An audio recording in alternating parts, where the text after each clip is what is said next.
Salve gente, io sono Luca e in questo fantastico episodio volevo parlare di un argomento molto attuale, ovvero delle espressioni che usiamo quando fa veramente caldo. L'elenco che segue non vuole essere esaustivo, cioè io non voglio elencare tutte le espressioni che si possono usare per dire che fa veramente caldo. Indico soltanto le espressioni che in questo momento mi vengono in mente. Probabilmente ne esistono altre anche comuni. In questo momento indicherò quelle che mi vengono in mente.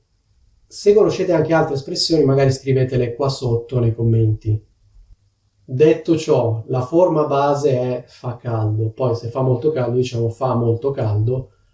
Possiamo dire fa caldissimo, che è già più caldo di molto caldo, quindi c'è fa caldo, fa molto caldo, fa caldissimo. Ok, a questo punto invece di fa caldissimo potremmo dire si muore di caldo, oppure si crepa di caldo, oppure si schiatta di caldo. Allora, fondamentalmente si muore di caldo, si crepa di caldo e si schiatta di caldo sono sinonimi, solo che c'è una differenza. Qual è la differenza? Allora, si muore di caldo è italiano standard, si crepa di caldo e si schiatta di caldo è italiano colloquiale, quindi schiattare e crepare sono sinonimi di morire, ma hanno una sfumatura informale, colloquiale, gergale. Quindi noi possiamo usare la forma impersonale si muore di caldo, oppure possiamo dire sto morendo di caldo. Analogamente possiamo dire sto schiattando di caldo, sto crepando di caldo. Un'altra espressione che potremmo usare è fa un caldo bestiale, oppure dalle nostre parti spesso si dice fa un caldo bestia. Quindi sarebbe caldo bestia, viene pronunciato come se fosse un'unica parola, e in particolare come se ci fossero due B. Sentite, fa un caldo bestia, è come se la B fosse doppia. Certo, potete anche sentire qualcuno che dice fa un caldo bestia, però di solito viene pronunciato in questo modo, fa un caldo bestia. Ecco, diciamo che caldo bestiale è più, diciamo, italiano standard, caldo bestia è italiano colloquiale. Poi c'è un'altra espressione che ho lasciato per ultima, che è una delle mie preferite, che è fa un caldo boia. Allora, cosa significa un caldo boia? Probabilmente non conoscete la parola boia.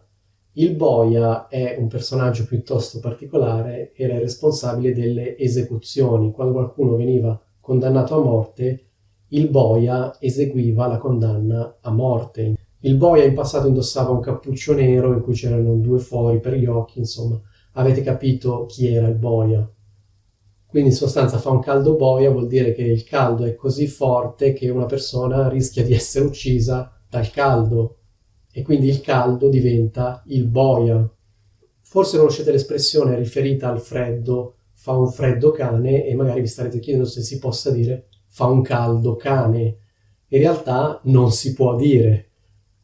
Non chiedetemi perché, probabilmente perché caldo cane suona male insieme. Comunque in ogni caso non si può dire fa un caldo cane, si può dire fa un freddo cane, fa un freddo boia. Si può dire fa un caldo boia, ma non si può dire fa un caldo cane. Questa cosa mi sembrava interessante, quindi non c'è una simmetria, cioè freddo boia, caldo boia, freddo cane, non si può dire caldo cane. Voi mi potete dire, vabbè Luca, cosa me ne frega a me, mica volevo dire caldo cane, vabbè, comunque. Ok, va bene, era solo perché così mi è venuto in mente che magari uno poteva pensare che si può dire caldo cane, invece caldo cane non si può dire. Ecco, spero che sia tutto chiaro e che queste espressioni vi possano essere utili. Detto ciò, vi saluto.